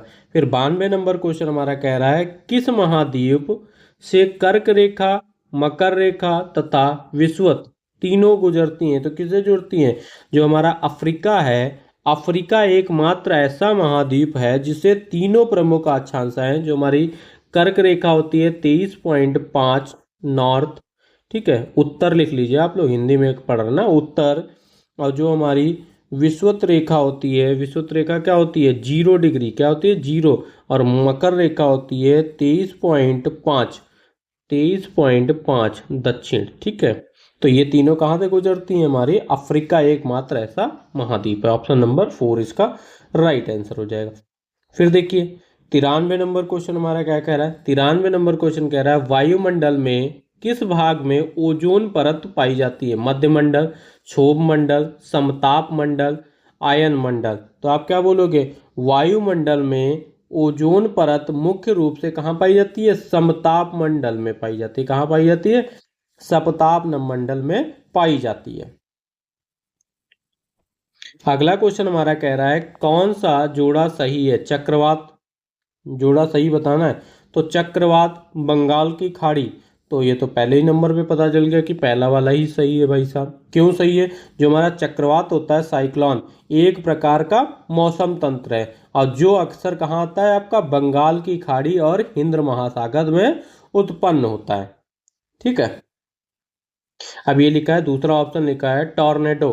टॉर्नेडो मुख्य रूप से कहाँ आता है? आपका उत्तरी अमेरिका में आता है, ना कि चीन सागर में आता है। और जो टाइफून है, टाइफून हमारा पश्चिमी प्रशांत महासागर में, कहाँ? पश्चिमी प्रशांत महासागर में। और जो हरिकेन आपका है, हरिकेन ये अटलांटिक महासागर और पूर्वी प्रशांत महासागर में। तो ये दोनों गलत दिए गए, सही कौन सा है? पहला वाला। फिर बढ़ते हैं अपने अगले क्वेश्चन की तरफ। अगला क्वेश्चन कह रहा है, सिरोका, सिरोका कहाँ की मुख्य स्थानीय पवन है? अब ये बताइए, अमेरिका, इटली, सहारा मरुस्थल, कनाडा। तो आप क्या बोलोगे? जो हमारी जो सिरोका है, सिरोका एक गर्म और शुष्क हवा है। क्या है हमारी? जो सिरोका है एक गर्म और शुष्क हवा है, और जो सहारा रेगिस्तान से भूमध्य सागर को पार करके आपकी कहाँ पहुँचती है? दक्षिणी यूरोप, और विशेषकर इसको बोलते हैं इटली और स्पेन में पहुँचती है। कहाँ? इटली और स्पेन में। ऑप्शन नंबर 2 इसका राइट आंसर हो जाएगा। फिर देखिए अगला क्वेश्चन कह रहा है, निम्नलिखित में से स्थायी पवन नहीं है। क्या है? स्थायी पवन नहीं है। तो स्थायी भाई आपकी कौन सी नहीं होती है? लू नहीं होती है, ठीक है। स्थायी पवनें वे होती हैं जो वर्ष भर एक ही दिशा में चलती हैं, ठीक है। और लू क्या है? लू आपकी एक स्थानीय पवन है जो उत्तरी भारत के मैदानी इलाकों में गर्मी में, कहते नहीं है कि लू लग गई, ठीक है, नींबू पानी पियो। 97 नंबर क्वेश्चन हमारा कह रहा है, वायुमंडल की इस परत में धरातल के ऊपर जाने पर प्रति किलोमीटर की ऊंचाई 6.5 डिग्री सेंटीग्रेड की दर से तापमान में कमी आती है, जिससे इसे परिवर्तन मंडल भी कहते हैं। और यह परत आपकी क्या है? समताप मंडल, आयन मंडल, क्षोभ मंडल, मध्य मंडल। तो आप क्या बोलोगे? क्षोभ मंडल, ट्रोपोस्फेयर। ऑप्शन नंबर 3 इसका राइट आंसर हो जाएगा। 98 नंबर क्वेश्चन हमारा क्या कह रहा है? कह रहा है, समुद्र के किनारे दिन के समय चलने वाली पवन है स्थल समीर, समुद्री समीर, एक व दोनों, इनमें से कोई नहीं। अगर आपने ये टिक कर दिया एक व दोनों तो गलत हो जाएगा। देखिए दिन के समय हमारी क्या है? भूमि समुद्र की तुलना में तेजी से गर्म होती है। तो क्या हो जाएगा? समुद्री समीर। ऑप्शन नंबर 2 इसका राइट आंसर हो जाएगा। फिर बढ़ रहे हैं अपने अगले क्वेश्चन की तरफ। अगला क्वेश्चन बोला गया है, भारतीय संविधान में मौलिक अधिकार की अवधारणा किससे किस देश से ली गई है, सिंपल से पढ़िए, किस देश से ली गई है, थोड़ी टाइपिंग मिस्टेक हो जाती है। तो देखिए, भारतीय संविधान में मौलिक अधिकारों की अवधारणा हमारी संयुक्त राज्य अमेरिका के संविधान से प्रेरित है। ऑप्शन नंबर 4 इसका राइट आंसर हो गया। फिर देखिए आ गए भाई सेंचुरी लगाने, सेंचुरी लगा दीजिए। ठीक है, सेंचुरी लगा रहे हैं हम लोग। व्यक्ति के मौलिक अधिकार का हनन होने पर उसे किसके पास संपर्क करने का अधिकार प्राप्त होता है? तो हमें पता है जो हमारे भारतीय संविधान के अनुच्छेद है, अनुच्छेद 32 के तहत एक नागरिक जो है अपने मौलिक अधिकार, जैसे उसके मौलिक अधिकारों का हनन के मामले में वो सीधा अपने क्या है, सुप्रीम कोर्ट जा सकता है। कहाँ जा सकता है? Supreme court. और सुप्रीम कोर्ट के क्या बोलते हैं भाई? उच्चतम न्यायालय। क्या बोलते हैं? उच्चतम न्यायालय। Option number 1। और उच्च न्यायालय हमारा क्या होता है? ये होता है हमारा हाई कोर्ट। ठीक है, हाई कोर्ट। और ये आपका जाता है सुप्रीम कोर्ट। ठीक है, सुप्रीम कोर्ट। अगर आपकी लड़ाई हो गई, आपके भाई से नहीं निपटी, ठीक है, तो हाई कोर्ट में गई। और फिर कहाँ गई? फिर भाई पहुंचती है सुप्रीम कोर्ट, पिताश्री के पास।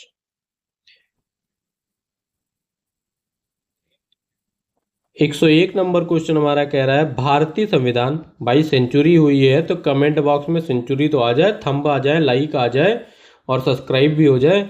फिर बढ़ते हैं अपने अगले क्वेश्चन। अगला क्वेश्चन पढ़ चुका हूँ। भारतीय संविधान में कितने मौलिक अधिकार हैं? 8, 7, 6, 5। तो आपके जो हमारा वर्तमान है, वर्तमान में हमारे भारतीय संविधान में 6 मौलिक अधिकार हैं। कितने हैं? 6 मौलिक अधिकार।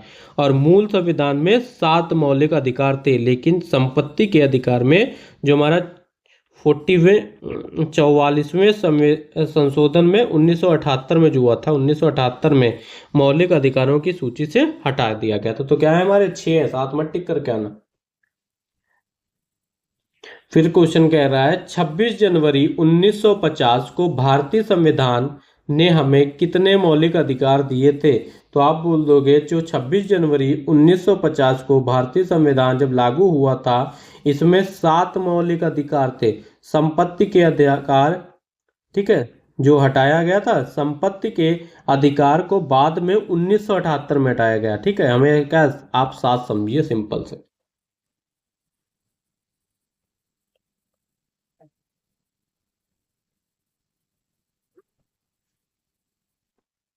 ठीक है, अब देखिए अगला क्वेश्चन हमारा क्या कह रहा है, 103 नंबर।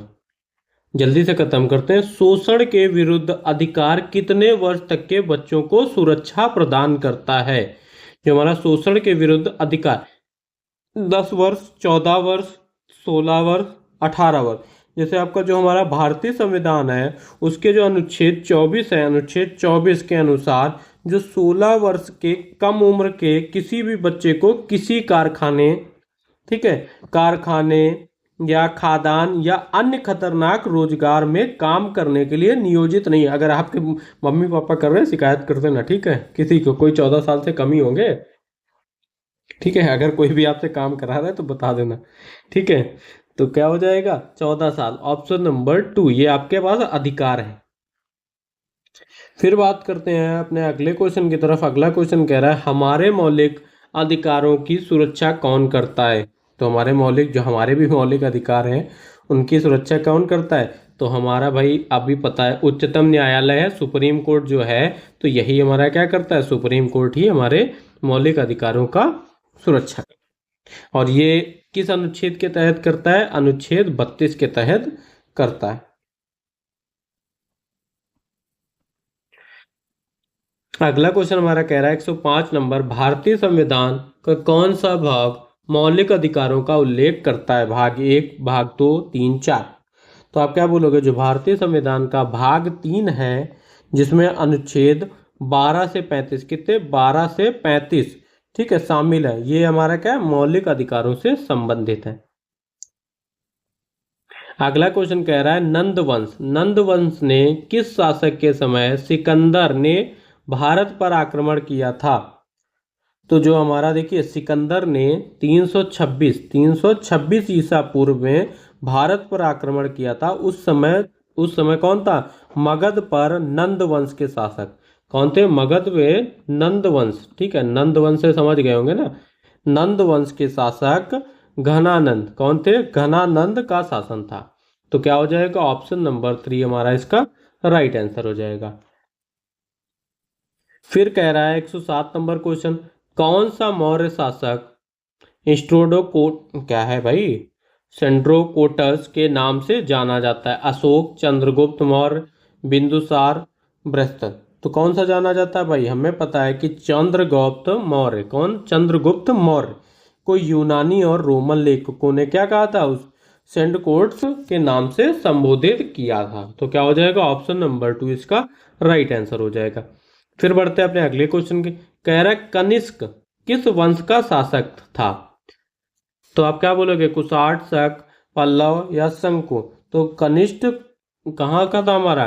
कुषाण वंश का एक महान शासक था जिसने पहली शताब्दी ईस्वी में शासन किया था। कहाँ किया था? ऑप्शन नंबर 1 इसका राइट आंसर हो जाएगा। फिर बात करते हैं 109 नंबर की क्वेश्चन। कह रहा है महान चिकित्सक चरक किस शासक के समकालीन थे?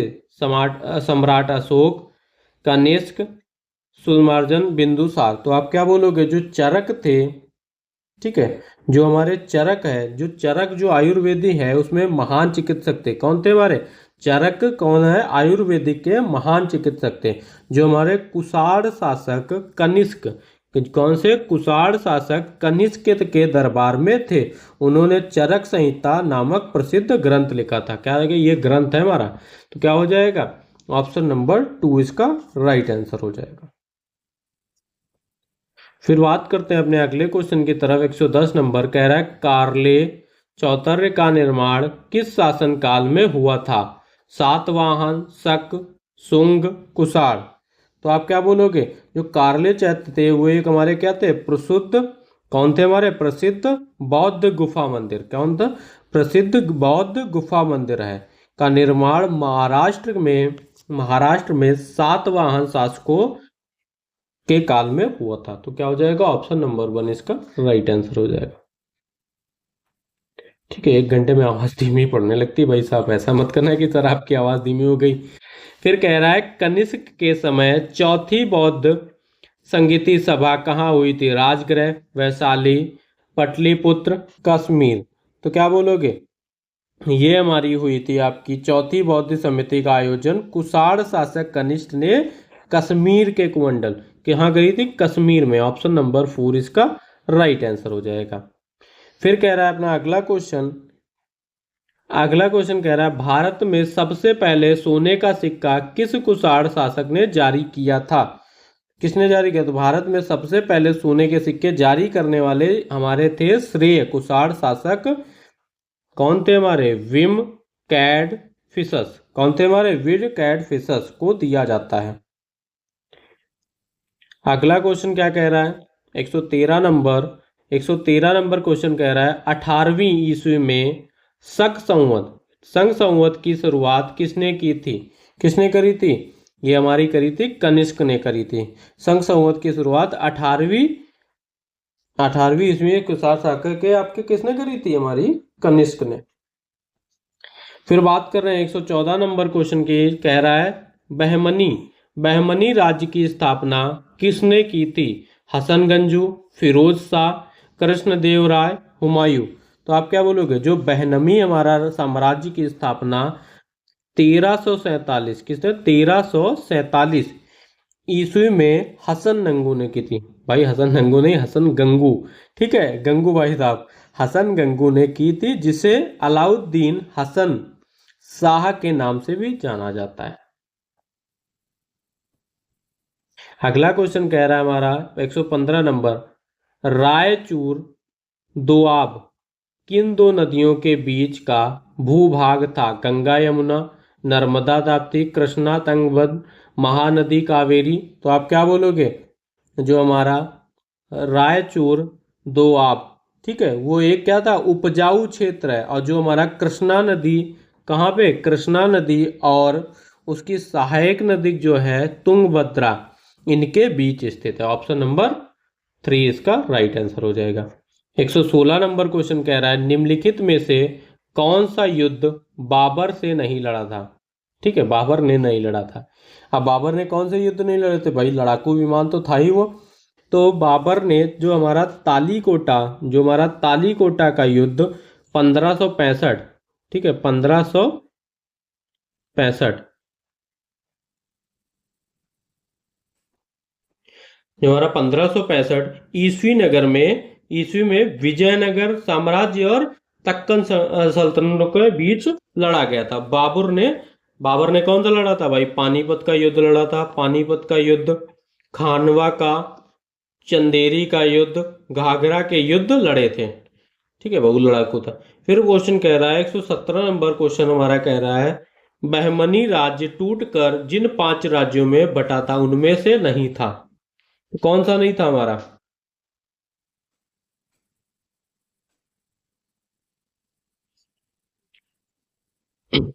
जो हमारा बहमनी राज्य है, ये हमारा 1347 से 1527 ईस्वी में टूटकर 5 स्वतंत्र राज्यों में विभाजित हुआ था।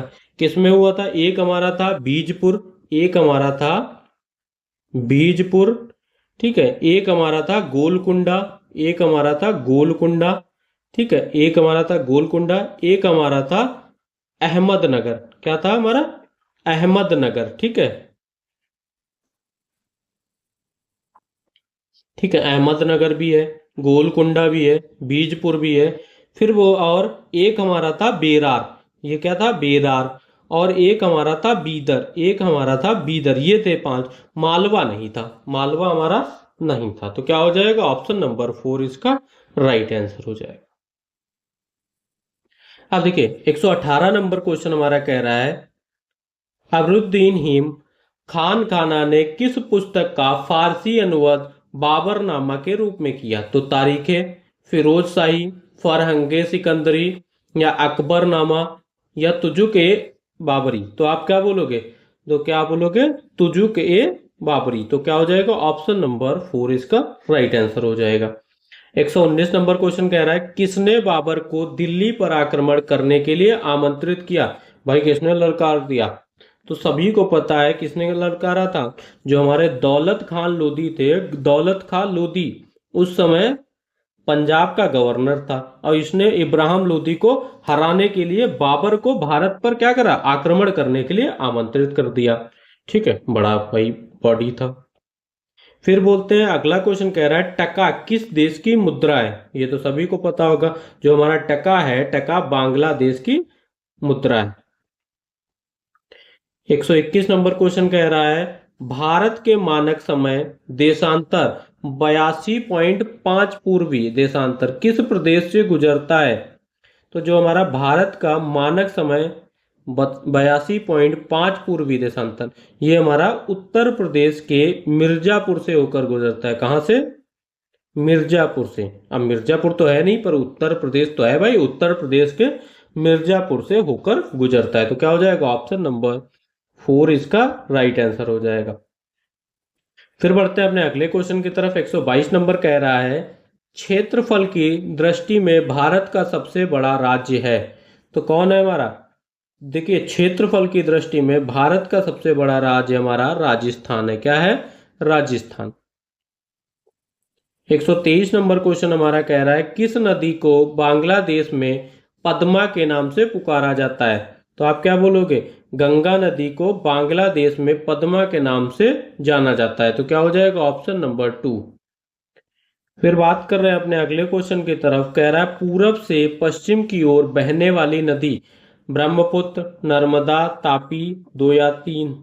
तो सभी आ गए सर, ऑप्शन नंबर 4 टिक कर दीजिए, नर्मदा और तापी। तो बिल्कुल सही है। फिर बढ़ते हैं अपने अगले क्वेश्चन की तरफ। अगला क्वेश्चन कह रहा है, भारत के पूर्वी तटीय मैदान में बहने वाली नदी नहीं है।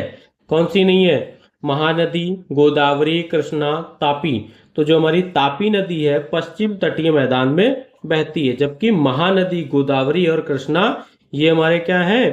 पूर्वी तटीय मैदान में बहती हैं। तो क्या हो जाएगा इसका राइट आंसर? तापी। पापी नहीं, तापी। फिर बढ़ते हैं अपने अगले क्वेश्चन की तरफ। 126 नंबर कह रहा है, जनसंख्या की दृष्टि में भारत का सबसे छोटा राज्य है। तो कौन सा है हमारा? सिक्किम। दिया गया कहीं? हाँ जी दिया गया, ऑप्शन नंबर 1 इसका राइट आंसर हो जाएगा। फिर बात करते हैं अपने अगले क्वेश्चन की तरफ। अगला क्वेश्चन कह रहा है कौन सी नदी बंगाल की खाड़ी में नहीं गिरती है? नर्मदा, कावेरी, महानदी, कृष्णा। तो नर्मदा नदी बंगाल की खाड़ी में नहीं, बल्कि जो अरब सागर में गिरती है। कहाँ गिरती है? अरब सागर में गिरती है ये। 128 नंबर क्वेश्चन हमारा कह रहा है पर्यटक स्थल शिमला, नैनीताल तथा दार्जिलिंग किस हिमालय श्रेणी में आते हैं? मध्य हिमालय, शिवालिक, हिमाद्री, इनमें से कोई नहीं। तो आप क्या बोलोगे? ये सब आते हैं हमारे मध्य हिमालय में आते हैं। 129 नंबर क्वेश्चन कह रहा है थार के मरुस्थल में स्थित राजस्थान राज्य की खारे पानी की झील है। अब सभी को पता है कि खारे पानी की झील क्या होती है? सांभर झील। जो हमारी सांभर झील है, ठीक है, वो डोसा वाला मत समझना, डोसा सांभर ले आओ, ठीक है। सांभर झील राजस्थान की सबसे बड़ी खारे पानी की झील है। तो क्या हो जाएगा? ऑप्शन नंबर 3 इसका राइट आंसर हो जाएगा। 130 नंबर क्वेश्चन हमारा कह रहा है सर्वाधिक कहवा उत्पादन करने वाला देश है? ब्राजील, जापान, भारत या श्रीलंका। क्या बोलते हैं? कुछ भी बोल दीजिए सर, हमें क्या है, हमें तो आपका आंसर सुनना है।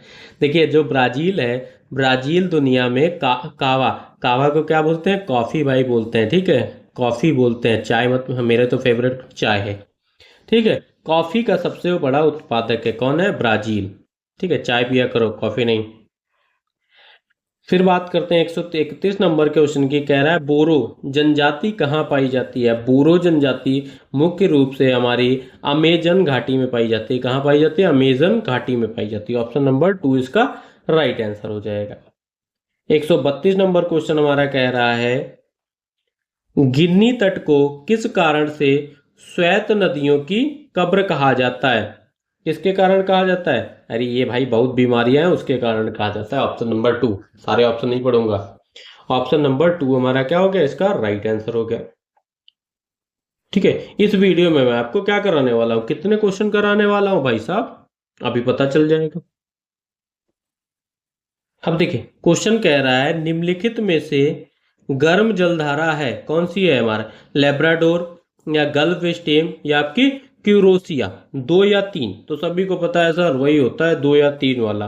तो आपकी क्या हो जाएगी? गल्फ स्ट्रीम और क्यूरोसिया, ये दोनों हमारी क्या है? गर्म महासागरीय जलधाराएं। और जो हमारी लेब्राडोर है ये हमारी क्या है? ये आपकी जलधारा एक ठंडी जलधारा है। ये रीजनिंग में भी क्वेश्चन बनता है। 134 नंबर क्वेश्चन हमारा कह रहा है विश्व का सर्वाधिक लवणता वाला सागर है कौन सा है हमारा?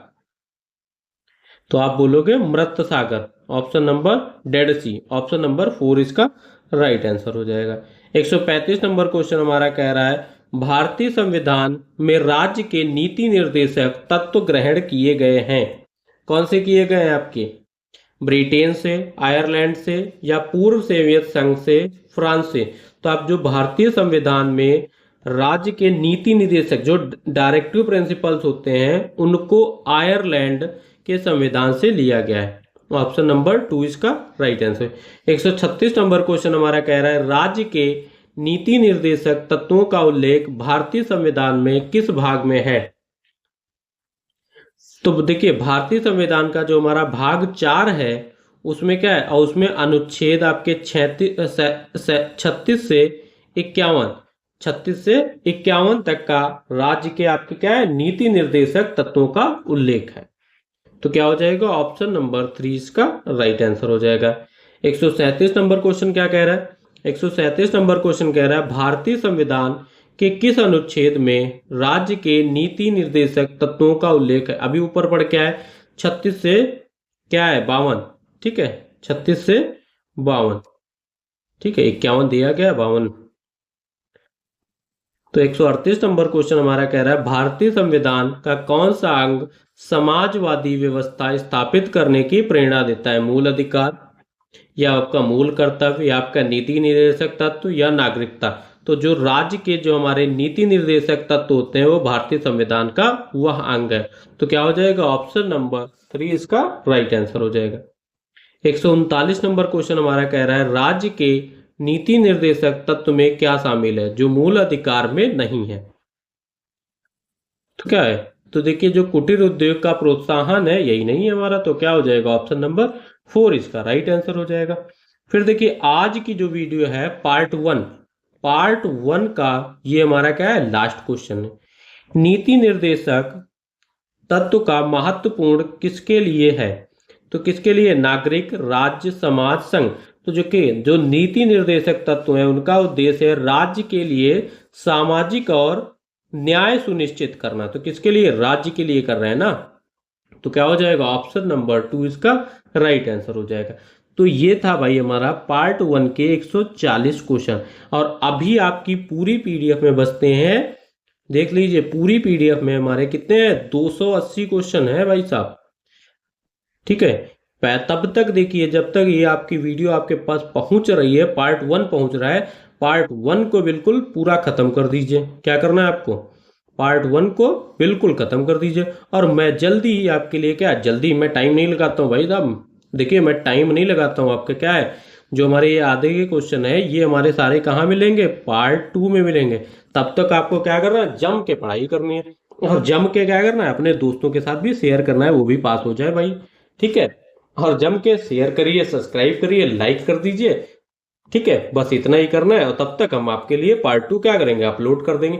और ये सारे क्या है क्वेश्चन, इंतजार करते रहिए, ज्यादा इंतजार नहीं कराऊंगा। जैसे ही आपको वीडियो मिल रही है नेक्स्ट डे आपको क्या है अगली वीडियो पार्ट 2 की मिल जाएगी।